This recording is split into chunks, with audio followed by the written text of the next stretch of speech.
Hello and a very warm welcome to this week's Scene on 7. My name is Steve Brennan. Now then, looks like summer's arrived. 70 degrees outside. I hope it is wherever you are, whatever time you're watching us, and even more to come. So wonderful weather. Break out the barbecues, get the shorts out of the wardrobe and put the beers in the fridge. Or take them out, whichever way you feel about it.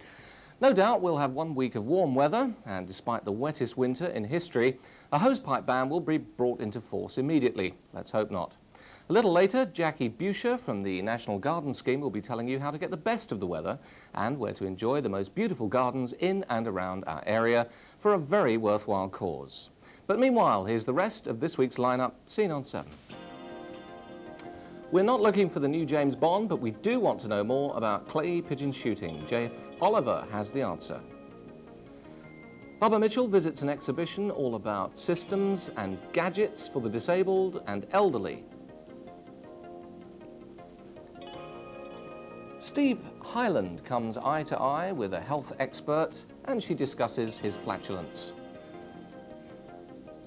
Fun and fashion at the observatory. We were there to record the event. Clothes show, you better watch out. And also, the brand new single from Tony DeBart will be on just before the end of the programme. Look out for it, it's excellent. In addition, Paula Matthews from the RSPCA will be back here once again. She'll be joining us in the studio and I'll be meeting Diane Howe and Gavin Douglas raising funds for the Anthony Nolan Bone Marrow Trust. Right, let's get on with it. The days when football and cricket were the ultimate in sport have long since passed, and the quest for new and exciting participant sports continues. One that's captured the imagination is clay pigeon shooting. On the surface, it looks like an elitist sport and quite expensive. But Jeff Oliver, our reporter, went along to West Drayton to find out more.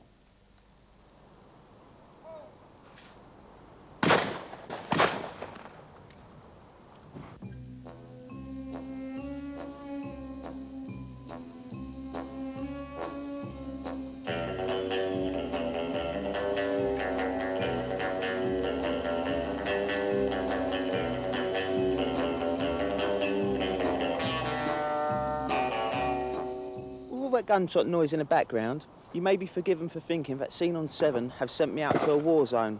But no, today I'm in West Drayton, attending a clay pigeon shoot. With me now is John Lane. John, can you tell us exactly what is clay pigeon shooting? Well, really it's a kind of sport that simulates like live bird shooting, but we just use clays instead of obviously live birds, with different stands, different setups. You know, we try and vary it as much as we can, as you see. Other than that, there's not more I can tell you about it unless you actually look at it and do it. So I see that you've got one of the actual clays there with you. There's a couple here. They're, you know, just when you press coal or whatever, they throw them up in the air and they blast them. It's quite simple, straightforward. See, have some fun doing it. Is this an expensive sport to play? It can be if you go to the expensive clubs, but we run this on our own, and it's our own little, you know, little shoot. And virtually run it at cost, so people can't afford to do it, you know what I mean? How did you get the idea of setting up this event? Well, we've always fancied having our own shoot, so a few of us just got together and, you know, bought ourselves a few traps and started from there. And how often do you meet up? Well, about twice a month, no more, you know, just a couple of weekends during the course of the month. John, obviously we're all too aware of the damage guns can cause. Can you tell us what safety procedure do you go through in training a novice such as myself? Well, actually, as you can see, every stand has got a cage. You fire in that cage, you can't move the gun either way, only at what you're shooting at. Each stand has got signs on, guns should be broken at all times. Out the ground that we're shooting on, or over, has got red flags with big signs, danger, shooting in progress, beware, which are all the way around the outside of the ground, you know, the actual ground. As I say, guns should be broken at all times until you're actually in the cage ready to shoot. As soon as you've fired, the gun should be broken.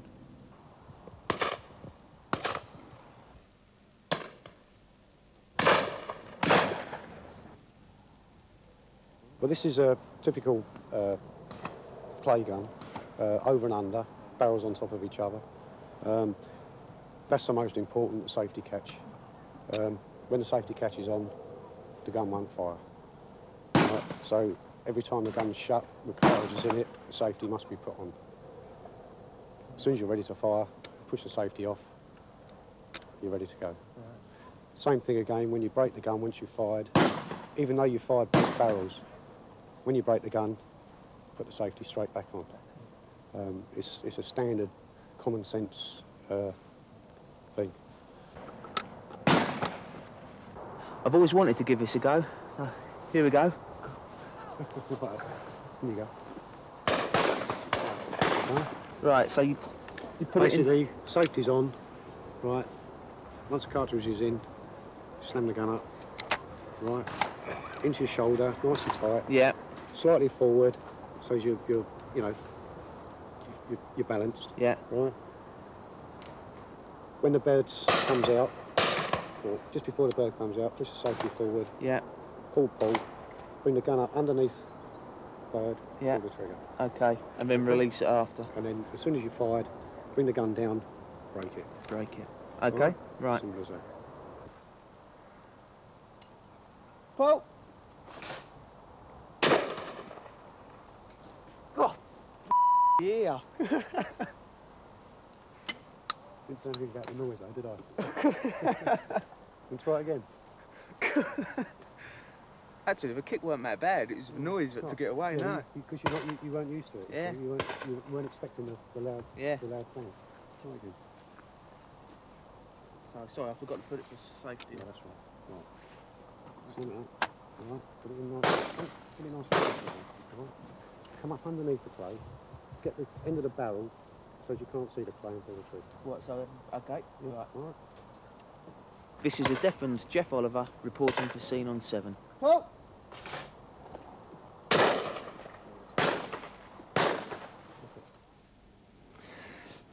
If you'd like more information about clay pigeon shooting, don't ask Jeff because he can't hear you. Thank God for the bleep machine. Well done, Jeff. I'm not sure if he's applied for the role of James Bond, but watch this space.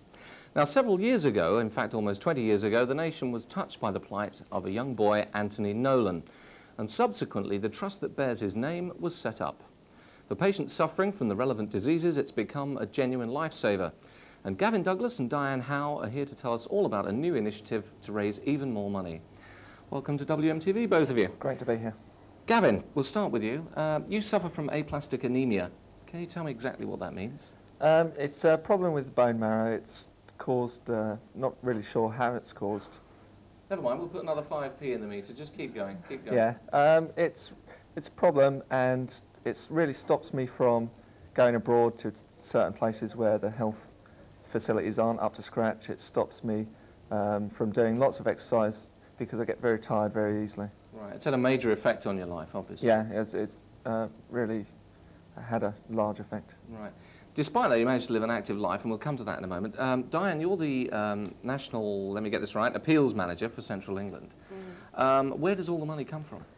Well, we don't have any government funding as a charity, so we... I'm flabbergasted by that. Sorry if I didn't mean to interrupt you there, but I find that incredible. Well, it's sad, but it's a fact, and we've got on and supplied bone marrow donors over this period of 20 years now. We rely totally on the public and on the corporate sector for all sorts of support, and we obviously have a very big fundraising campaign on all the time. Roughly how much money does it take to keep the appeal going per year? Well, to stand still, we need to raise £5 million every year, which is a lot of money. But having said that, we've had a lot of success as well. In this year just gone by, we've managed to provide 205 donors for patients needing a bone marrow transplant.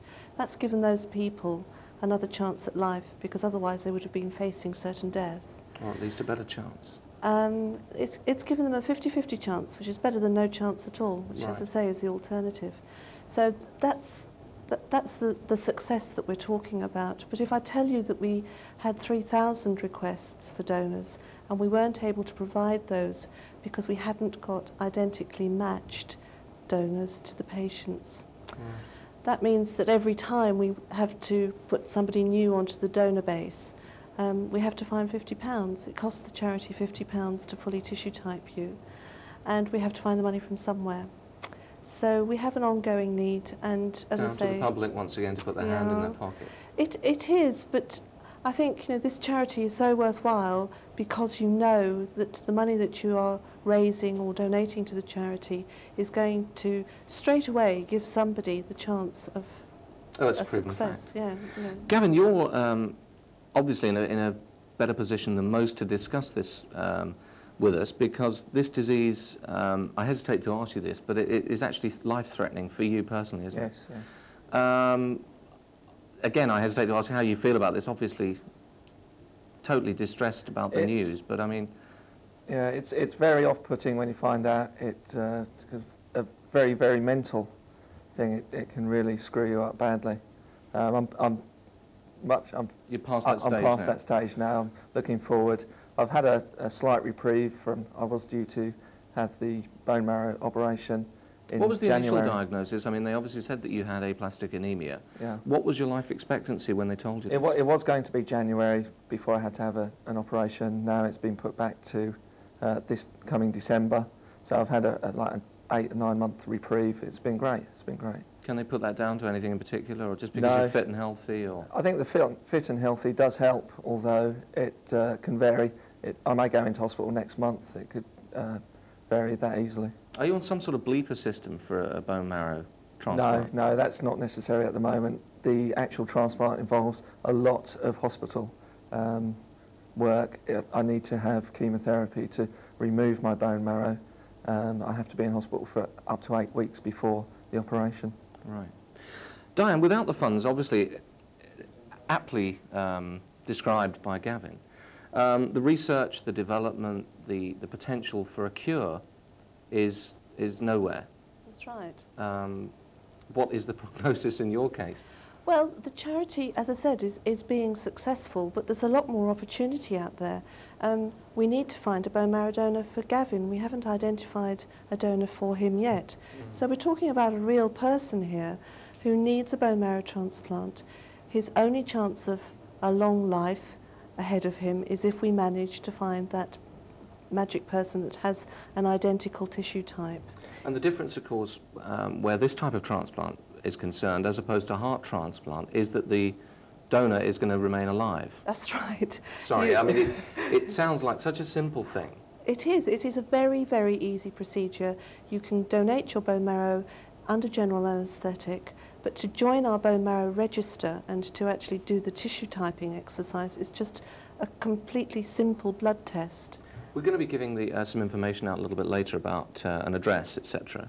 Gavin, tell me about the infamous bike ride, because despite your debility, let's put it like that, you managed to ride 250 miles.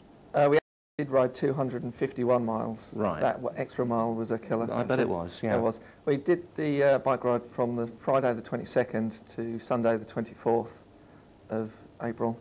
There were 7 of us, rode 251 miles to Bath and back.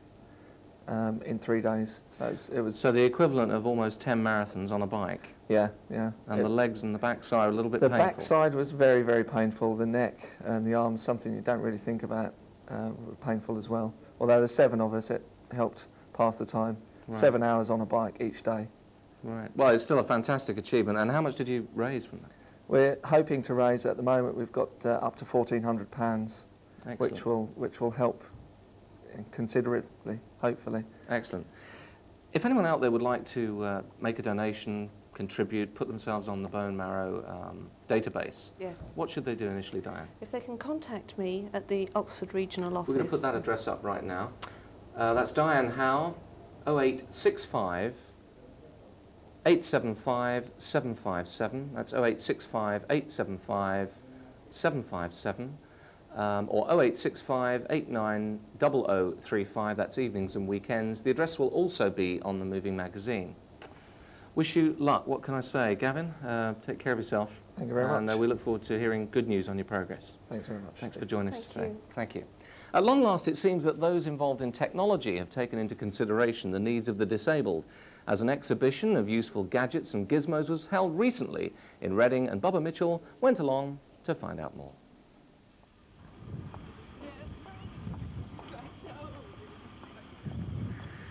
WMTV's come along to Reading Rivermead Centre to see an exhibition on information for the elderly and disabled. That's Infodex for short. There are loads of new and old inventions to make life not just easier, but also more fun.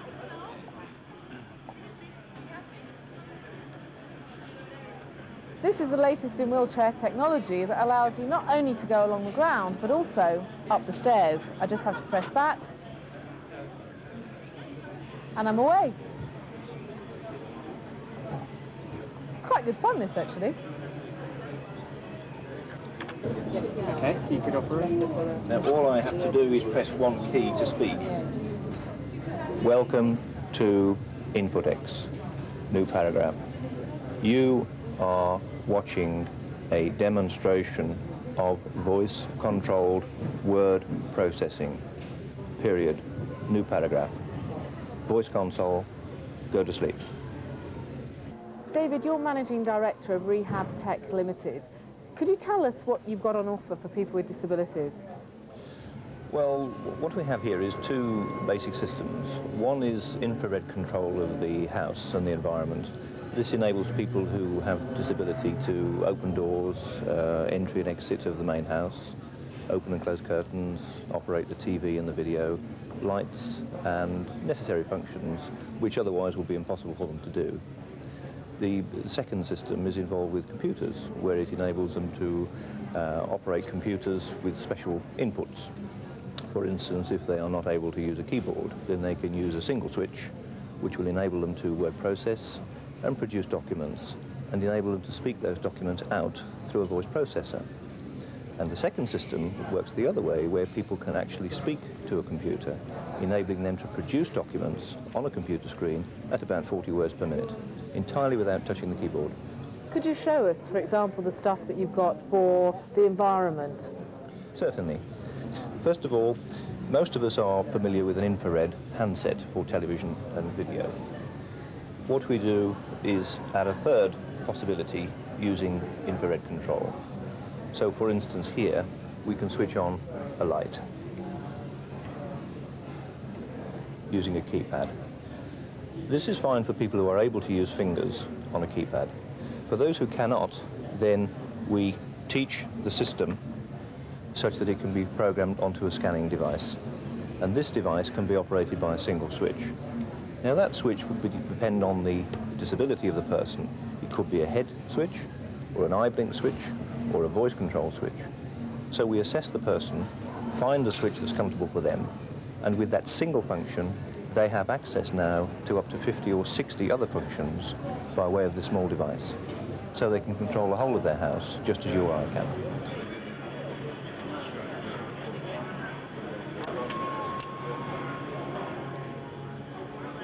Mike, you're actually in a wheelchair following a motorcycle accident that's left you paralysed from the shoulders down, is that right? I actually broke my neck about here, which disconnects all your muscles below your arms, really.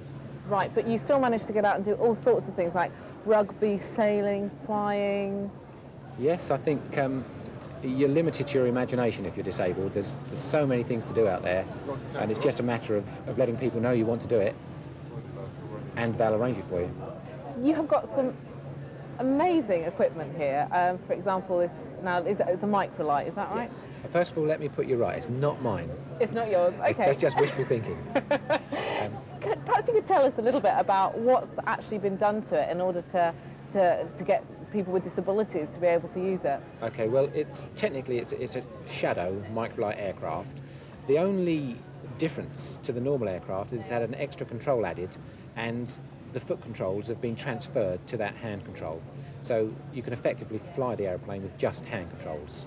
There is a brake that's operated by your head as well, but that's about all. It's very little different from the normal aircraft, but it's been approved by the CAA so that it can be flown legally. So people with disabilities can actually sort of start taking flying lessons? There is a disabled guy that regularly flies one, and he's actually given his aircraft effectively to a charity that's being set up, and they will have 2 aircraft, and they're going to set up a flying school at Old Sarum and teach disabled people to fly in just the same as an able-bodied person would learn. Right, now the piece of equipment that you've got behind the microlight as well, now that looks quite interesting. What's that for? That's called a Honda Pilot. and it's really just an off-road fun vehicle. This one has got slicks on it because the guy that owns it actually drives it around his go-kart circuit. Oh, right. I should say kart circuit, not go-kart. But it should have big balloon tyres on so that it gets plenty of grip off-road. And they actually hire them out to anybody that wants to drive them. But the beauty of them is that they come as standard with hand controls. They haven't got any foot controls. And effectively, it's a motorcycle with 4 wheels.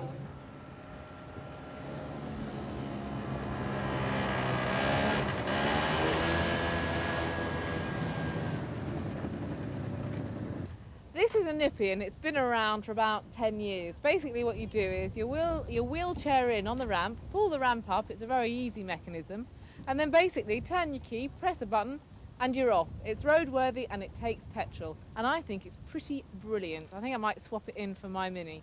This is Patricia Mitchell signing off. Back to the studio.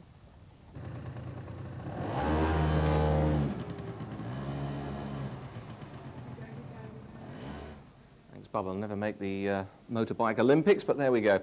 Judging by the traffic jams on the M4 and M25 recently, we all need a microlight aircraft. Looks like some other great ideas there too. Now, you may remember last week that we touched on the subject of the National Garden Scheme. Well, we thought you'd like to know more. Thought you'd need more information, so we've invited Jackie Boucher along. I can't read this. To the studio to help turn our fingers green. Jackie, welcome. We finally got around to seeing you. Thank you. Tell me all about the National Garden Scheme. What exactly is involved? National Garden Scheme is a charitable organisation under which 3,000 plus gardens are opened. They're mostly private gardens by the generosity of their owners for the benefit of charities. Now this stretches right from the humble garden at Acacia Mews to... Absolutely, up anybody. to Frogmore. We'll be talking about Frogmore at the end, won't we? Oh, I hope so, yes. Yes, certainly. Now, how is the NGS, as its abbreviated name is, the National Garden Scheme, how is it run? How is it funded? It's run voluntarily on a county basis. Each county is independent. There's an organiser, a treasurer, and assistant organisers, such as me, who work on a voluntary basis. But we're actually backed up by a very efficient, small head office in Surrey, and they're professional. They're all obviously very keen gardeners. Most people are, yes. Right. Good. When did it start and how did it start? It started in 1927 as a memorial to Queen Alexandra. The idea was that she was very interested in district nursing, and that was the first beneficiary, and is still one of our main beneficiaries today. So they thought it'd be a fitting memorial to her to run a National Garden Scheme. Absolutely. There was this lovely lady called Elsie Wagg who opened 600 gardens in the first year and raised, I think, about £8,000. So in those days, 600 gardens. How many now? Now there are over 3,000, and in Berkshire there are 60. On the subject of Berkshire, there are some quite local to us that are available, one in particular for the public to go and look at. Tell me more about the most famous one of all that you've just been. The most famous one is Frogmore, which the Queen very kindly allows each year to be opened. This year it's on Wednesday and Thursday, May the 4th and 5th. It's a wonderful, tranquil setting. The bluebells are out at the moment. The mausoleum's also open. Now, if you haven't been into the mausoleum, it's not a dreary, dull place. It's bright and lively, and it's a memorial to Victoria and Albert. And very, very good for the old de-stressing during a break from work. I mean, they've introduced it now in aromatherapy, essential oils and that sort of thing, but now you can go look at the originals. The flowers. The flowers, The wonderful flowers. Absolutely. Terrific stuff. Now, what other gardens in Berkshire are opening soon?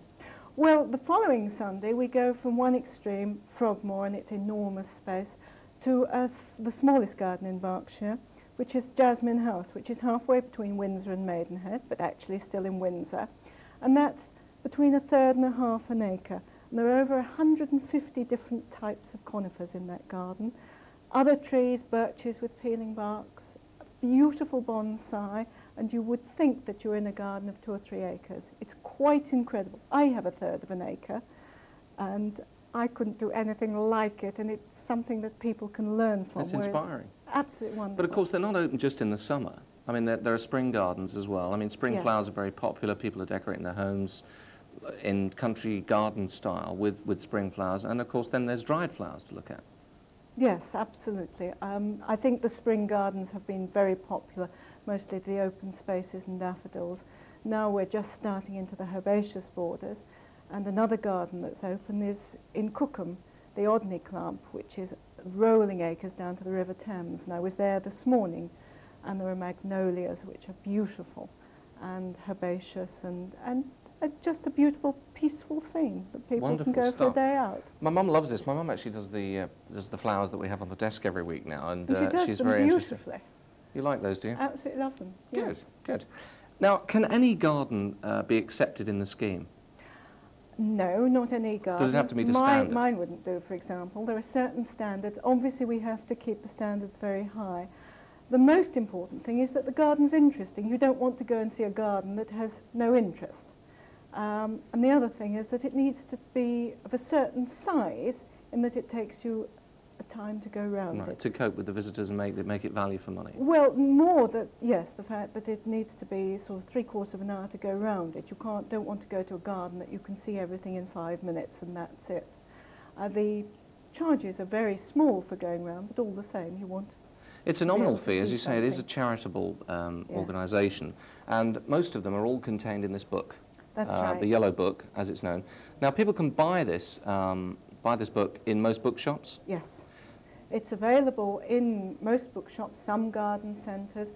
Otherwise, it's available from the head office with a small post charge. And if anybody would like to know more about the National Garden Scheme in general, we have an address for them coming up now. You should write to the National Garden Scheme, Charitable Trust, Hatchlands Park, East Clandon. That's Guildford, Surrey, GU4 7RT. Or you can telephone them on 0483 211 535. That's 211 535 on a Guildford number. Okay, marvellous. Jackie, thank you very much for coming in. The book's very, very interesting, and I wish you a great summer of wandering around the gardens of England and Wales. Thank you for inviting You're me. very, very welcome. Thank you for coming. Now then, time for a break, and still to come, the final part of our complimentary medicine series, and a look at what UK Living, one of our most popular satellite channels, can offer you this summer. You're watching Scene on 7. It's 30 minutes past the hour.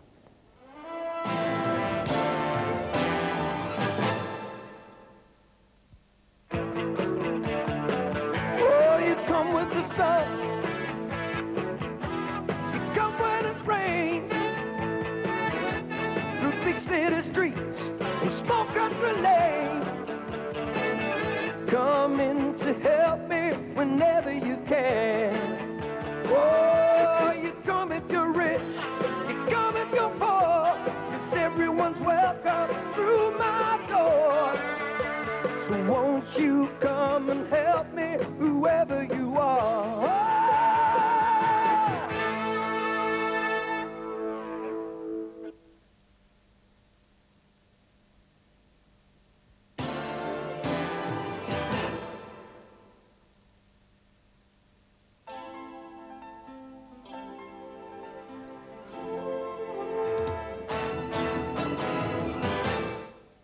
Welcome back. You're watching Scene on 7 from WMtv. Now then, in an effort to remain in keeping with the current climate of political correctness sweeping the country, the subject of women drivers is featured on this week's update. Women have, let's be honest about it, been the butt of jokes about their motoring skills for some time. All that's changed, obviously, but the Centre West bus garage in Uxbridge is keen to abolish it forever. They hope to employ more women bus drivers because they believe that women are more careful on the road and are better at dealing with customers. Indeed, a Centre West spokesman said women are just as good drivers as men. In fact, in my view, a lot of them are better. The company is so keen to boost the number of women drivers that they're holding a free women-only training scheme. It's being run by Capital Training at the Uxbridge garage. They believe that although women have been driving buses since 1974, there are still not enough of them. Women currently make up only 10% of the Centre West's 1,100 drivers. So to change it, it's up to you. Why not have a go? Come on, girls, visit the Uxbridge garage in Middlesex for more details. What I want to know is, are they allowed to ask for just women drivers, or is that sexist or discriminatory? Contact them for more details. It's also free. Now, the final part of our long series on complementary medicine and health. Steve Hyland tackles the thorny subject of iridology. They can show love, they can show happiness, they can show fear, they can show fright. They're sometimes referred to as the windows of the soul. It's your eyes. Today we're looking at the world of iridology. I asked Katie Boland exactly what it was. Basically, iridology is an analysis of a person's state of health.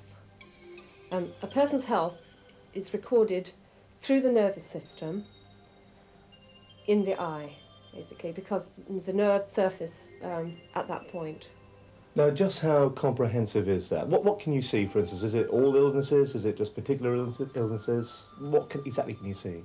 Basically, you're not looking at illnesses as such, you're looking at a person's state of health, their strengths and weaknesses, which may predispose them to certain illnesses. So basically, you're not diagnosing illnesses, you're diagnosing a person's weaknesses and strengths, and then trying possibly to help them balance themselves. So is it an overall thing then that you're trying to work towards, trying to get a balance back into somebody's sort of their living? Yes, which is basically what all holistic medicine is about. Having said that, if somebody has an active disease, obviously, they either need to be referred to the doctor or they need to have some help, preferably both. Now, this technique isn't new, is it? It's been about for some time. What is the background? What's the history? The history of iridology, basically, iridology has been used, or variations of it, in many cultures, many thousands of years ago. I understand that the Chinese, I don't know if they still do, stick needles in the eye. Actually in the eye? Yeah. I don't think they do that anymore. Sounds nice, doesn't it? Yes. But basically, a few hundred years ago, a boy called von Pestley befriended an owl, and he noticed that the owl had a broken leg and that it had a marking in its eye.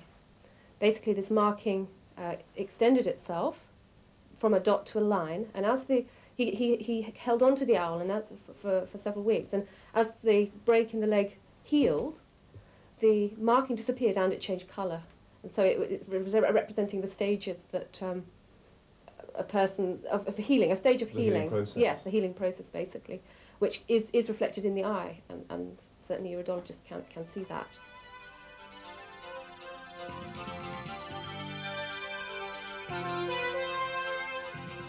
This is Maria Alder. She's actually going to do the diagnosis of my eye. So Maria, I'm ready. Tell me the worst. Well, looking at you, Steve, I can see that you got rheumatic constitution. That means you will tend to have rheumatic pains in your muscles. So that's your constitution, and we call it lymphatic constitution. Now, looking into the eye, so if you open up very wide and look on my cheek there, what I can see here in your eye is, Steve, you've got a lymphatic constitution, which means you have had, or you are going to have in future, some rheumatic problems. So have you had anything like that in your life? Well, I suffered from Still's disease, juvenile arthritis, when I was younger. Right.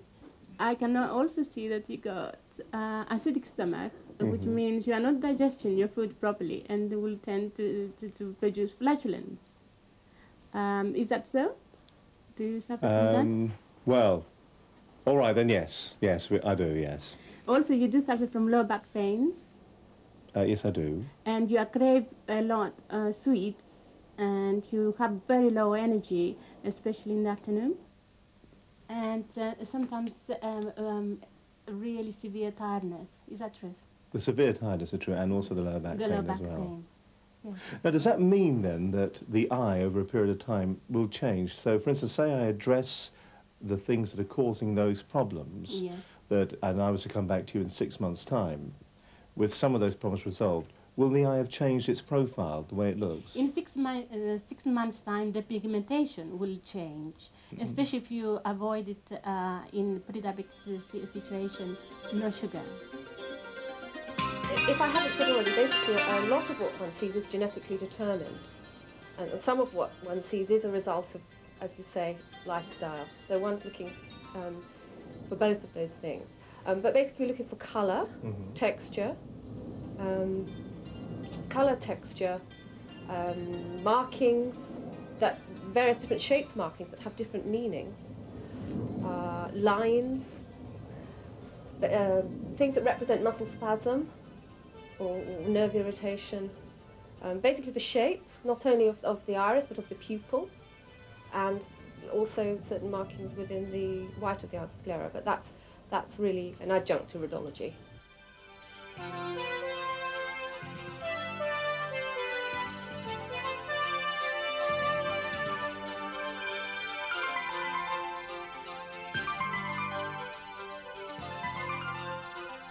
So when you do diagnosis on different people, in general, do you feel that the lifestyles that you see today contribute a lot to what you see?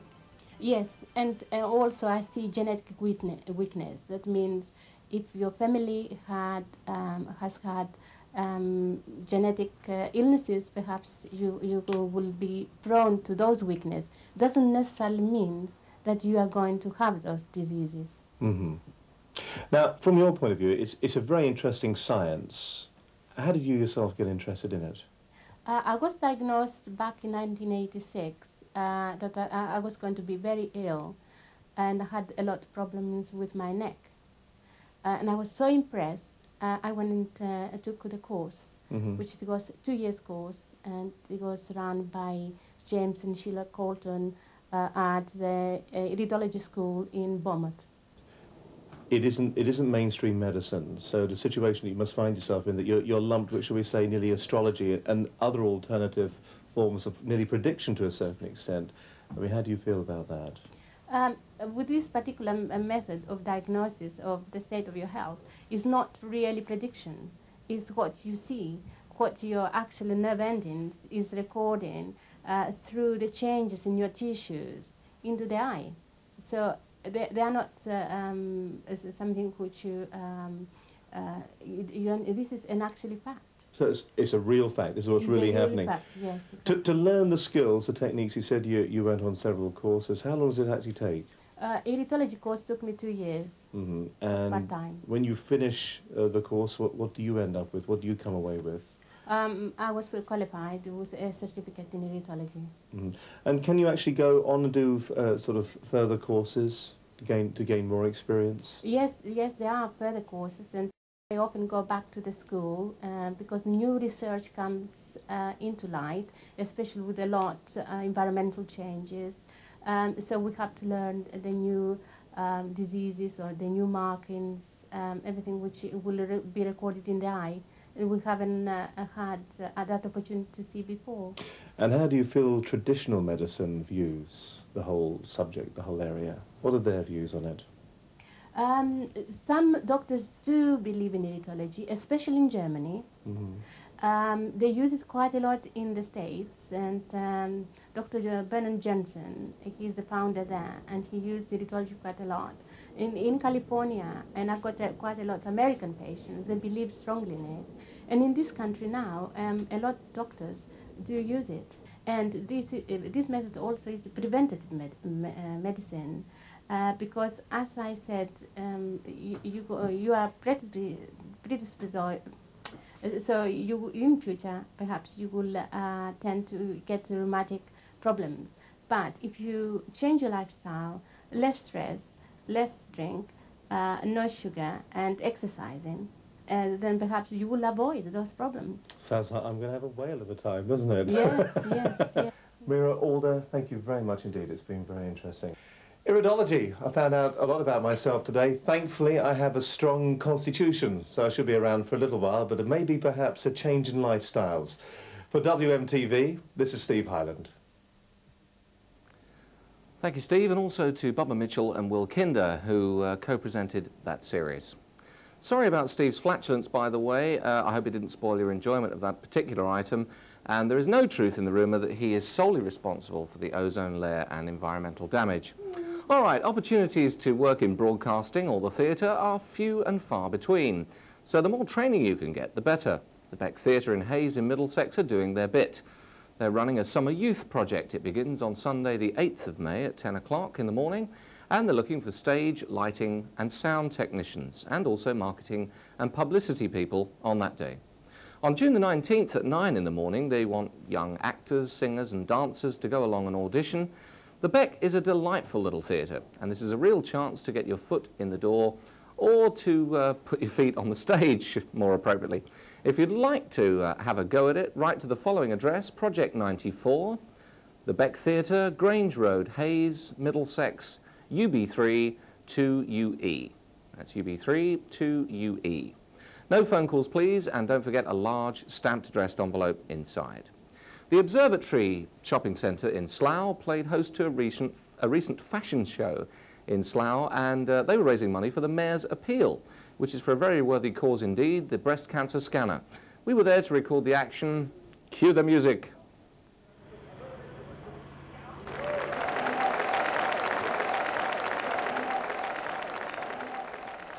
I'm too sexy for my love, too sexy for my love, love's going to leave me.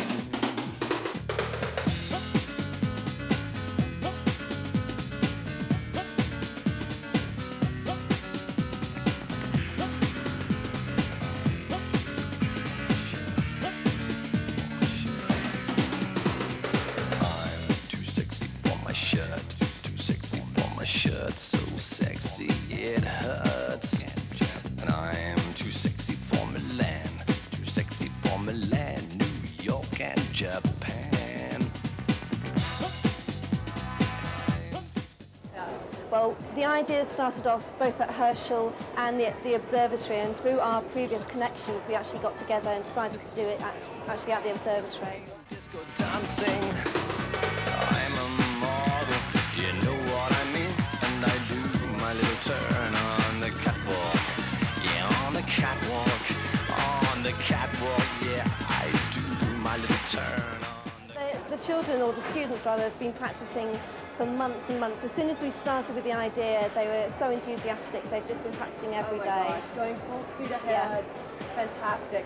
And so how many students have you actually got involved? Actually involved in the whole thing, about 100.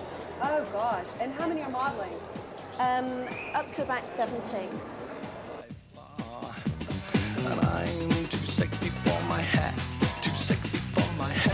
What do you think about that? Yeah, I'm a dance teacher, but the students themselves have done most of the choreography, and I've just kept an eye as they've gone along. Yeah, on the catwalk, yeah, I shake my little tush on the catwalk. Every time we seem to meet, we're raising money for the Mayor's charity. This time, well, the last time I spoke to you, the truck was still running around in London with the breast scanner on board. Yeah. How's it looking? It's actually back in Slough, and we're using it in Slough now, and that's an improvement. I'm a model, you know what I mean, and I do my little turn on the catwalk. Yeah, on the catwalk, yeah, on the catwalk, yeah, I shake my little tush on the catwalk. Now the thing, it's been quite an astronomical amount of money, isn't it? £10,000. Yeah, it's around about 10,000 now we've raised, and we're quite pleased about that. Pussycat, I'm too sexy for my love, too sexy for my love, love's going to leave me, and I'm too sexy for this song. There are very important points. A, we need to make sure that the women of Slough are covered, and they are screened regularly. B, it needs money, desperately needs money. It's going to cost £20,000 a year to run it. It's going to cost money for the extra progress, the new progress that they've made in scanners. We need all the money for that. We need running costs. So if anybody ever has got any spare money, they can either deliver it to the Mayor's office in Slough, the Observatory office, or the Observer paper office. We're going to leave the fashion shows for a while, though I dare say now we've done this one, they'll want another one next year. But we're going to start on our production next, West Side Story, hopefully. In the future, there is going to be a 24-hour marathon. There's also going to be a Well Women's Week. So we've got all that lined up, and we intend to raise that money and make sure it is raised. And I'm too sexy for this song. Great stuff. Clothes show, eat your heart out. Hey, it's National Pet Week. Yes, it's time to celebrate our reputation as a nation of animal lovers. And we welcome back Paula Matthews, an old friend of WMTV, from the RSPCA to our studios. Hi, Paula. Hi. It's National Pet Week. Tell me all about it. Well, National Pet Week is aiming to promote various awareness of animal issues. And the one that the Slough and Uxbridge District RSPCA is particularly interested in is responsible pet ownership, because it makes our job a lot easier if people who own pets are responsible about it. How are you going to commemorate National Pet Week? How are you going to celebrate it? Well, we've put together one of our biggest sort of fundraising events, calling it a Tails Tell Tales Day, hence the badges. And we've all got them. And we've asked sort of companies and local individuals to organise their own events, perhaps bearing in mind the slogan of National Pet Week, which is healthy pets, healthy people, to raise funds for us. And then we're going to thank them for doing that by hosting a rock and roll evening on Saturday the 7th of May. And that's in Uxbridge at? At the Uxbridge Centre in the Greenway. Right, and what date is that again? It's Saturday the 7th of May. Anyone can go along? If you've raised money for us, let us know. Give our clinics a ring, the number's in the phone book, and we'll give you all the details and take your money along. Great, might even turn over a bit of, bring the old blue suede shoes. Indeed. Is it dress, fancy dress? If you can come in 50s gear, we'll be really pleased to see it, yes. Brilliant stuff, great. Now then, what's the current state of the nation's pet health? Well, I would think, you know, most people who have dogs and cats, fingers crossed, you know, are giving them, you know, regular worming, flea treatment, things like that, just the basics of pet care to keep them healthy. It's, but some people find that even difficult to meet the bills on that. So we are finding increasingly that people are responsible about their pets but just can't afford to make the payments that vets charge. Because and we are picking that up. veterinary care is quite expensive. That is, yeah. And your responsibility is to administer this care when they can't afford that. Indeed. And things get beyond the point of no return, That's basically. right, yes. What about cruelty? I mean, this is, if people can't look after their pets properly, they come to you for free advice and free assistance. But what about actual cruelty? You must be witnessing, I mean, it's been in the press a lot lately. Yes. We at the clinics tend to sort of see the end of a case. The inspectors deal with the cruelty cases. We tend to deal with them when they've come into the inspector's care, and then we take over from there and provide the veterinary treatment. The number of cases that an inspector will investigate very rarely actually involves a prosecution. It normally is advice and getting them to look after the animals properly. But unfortunately, we don't actually see a decline in the numbers that inspectors dealing with. In fact, it's probably going up. We've had Mark Turner came in with the snakes, which have 7 eggs now, as a result of sitting in that very chair. Yeah, well. So be careful.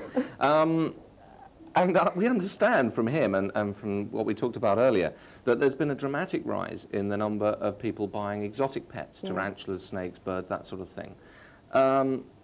Tell me about the sort of advice you have to give people. I mean, do you recommend it? What is your feeling on that? Well, I would say, generally, with any pet, think very hard about what you're letting yourself in for. In the case of exotic animals, you're letting yourself in for a lot more because less people know about how to look after them properly. You may have a dangerous animal that you don't actually know how to handle. In the case of snakes, they're very dangerous if you don't know how to handle them properly. So I would say you need to think very carefully. You also need to think of the consequences of taking an animal, perhaps from the wild, and what's that doing to the wild population. So I wouldn't recommend it unless you are an expert on this. We were going to have some tarantulas in today, but you're not keen, are you? I'm glad you didn't tell me that before. No, I didn't. We wouldn't do it. We wouldn't do it to you. But you're not actually keen on spiders. I don't mind them. I wouldn't choose them as a pet myself, I don't think, no. No, right. Not the best pet in the world. What can people do to improve the health of pets locally at the moment? During this National Pet Week, you're going to focus on that. What can they all do? Well, we have set up a scheme with the local vets to offer free worming, the vets that help us. And that will be advertised in their surgery. So take advantage of that. If you have difficulty with money, we're offering free worming. There's no excuse not to do it. Just generally keep your pets, you know, in good condition. If you look after the things like fleas and worming, then you know that's a good start. We need all the help we can get in terms of funds. If you've had a pack from us on our Tails Tell Tales, please organise an event, raise some money for us. If you can't organise one yourself, look out for our ambulance pool, which is happening through Slough. The Berkshire Ambulance Service have kindly lent us a crew and an ambulance to pull it. They'll be collecting money, and we'll be selling badges from Mr Guthrie's surgery in the Farnham Road as well. Right. If anyone would like more information on any of these events, or they suspect someone of cruelty to animals, or they'd just like some free advice from the RSPCA, what should they do? Right. If you want to contact any of the clinics in our branch, the Slough and the Hillingdon clinic numbers are in the phone book. If you suspect an animal is being cruelly treated, then you need to contact our headquarters in Reading, and the number is in the phone book. Yeah, indeed. And we'll be putting up the numbers and that information on the Moving Magazine service lovely. 24 hours a day. Thank you very much. Thanks for coming in, Thank Paula. you. Good luck with National Pet Week. Thank you, thank you, thank you. Right, we're going to try and give you a taste of some of the channels that you can get from the Cable Corporation. We've looked at the Family Channel and the Travel Channel. This week, it's the turn of the UK Living Channel, which is a beautiful channel for you to watch. It's very light, very easy entertainment. Here's UK Living.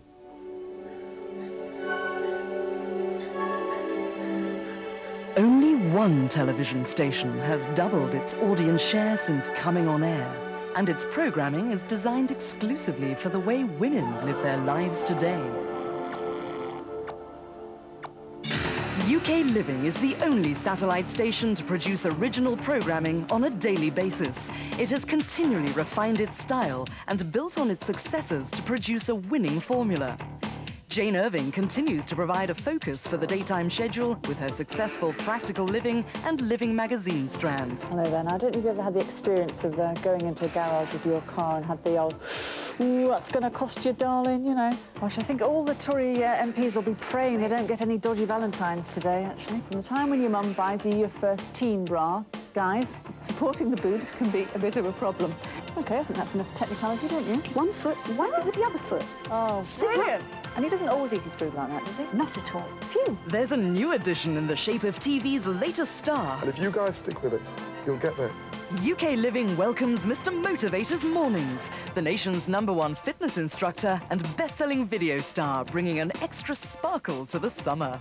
I thank everybody out there, you viewers, you guys are good. Catherine Holloway's brand of interactive television allows the viewer to share their problems and receive expert advice. Then you are at the worst possible time in your life to make a decision about the next person that comes around. I'd find a man and I'd project onto him all the things I wanted in a man. If they can't just accept me as I am without my makeup on, in my sort of pink pyjamas and my fluffy slippers at home. Catherine also hosts Adult Agony, which allows viewers to share intimate problems of a more sensitive nature. Again, the key here is allowing the viewer at home to become part of the programme. UK Living has its finger on the pulse of what will be hot during the summer of '94, with everything from the latest fashion to hit the streets to makeup and beauty techniques, helping the modern woman to make the most of herself. There's Glad Rags and Glamour with Jane Irving in Practical Living, and the very latest from Beauty Wise.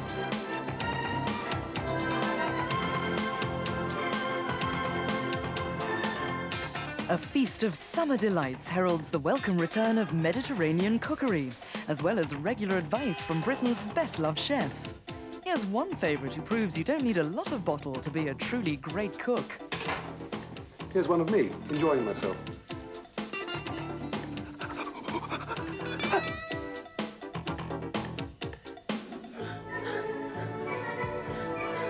UK Living also offers practical advice on the great outdoors with its gardening and home strand, taking advantage of the longer days to make the most of the English country home and garden. Whatever shade of green your fingers are, UK Living's experts are on hand to solve all problems, large and small.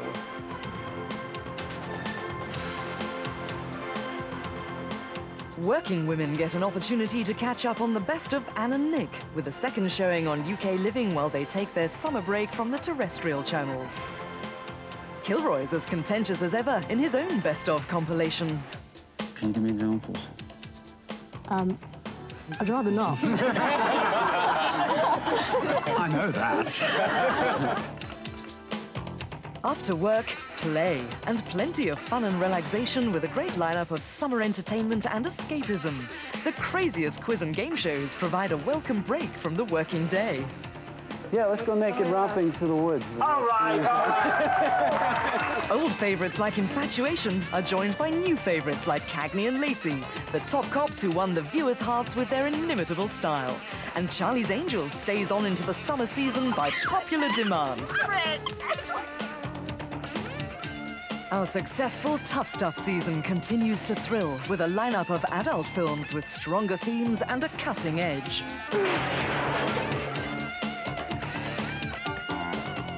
UK Living, Aspirational television for the woman of the 90s, building on its successful formula to bring you a summer schedule guaranteed to deliver.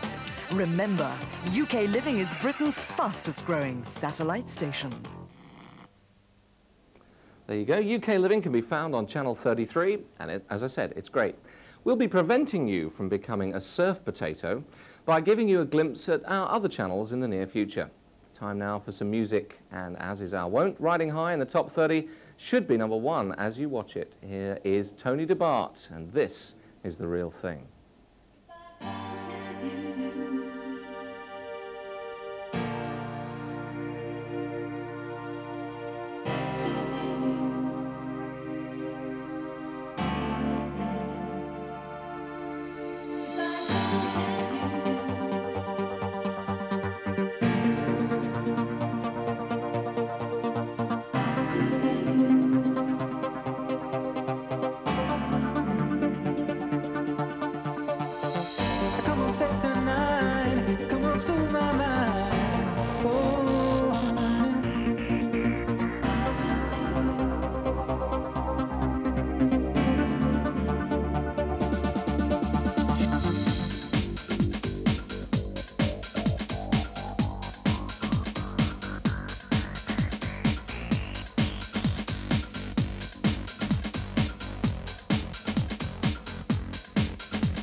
Video, great song. That's about it. Tony DeBart and The Real Thing. Don't forget, if you'd like to write to us with your comments or suggestions for the programme, you can do just that by writing to us at the usual address, which is Scene on 7, WMtv, PO Box 7, Slough SL3, 6ET. And if you have anything for the 24-hour moving magazine service, call us on 0753 811 817. That's 0753 811 817. Hope you enjoyed this week's programme and that you can join us next week at the same time. This has been Scene on 7. I'm Steve Brennan, and I will see you, hopefully, on this channel next week. Bye-bye.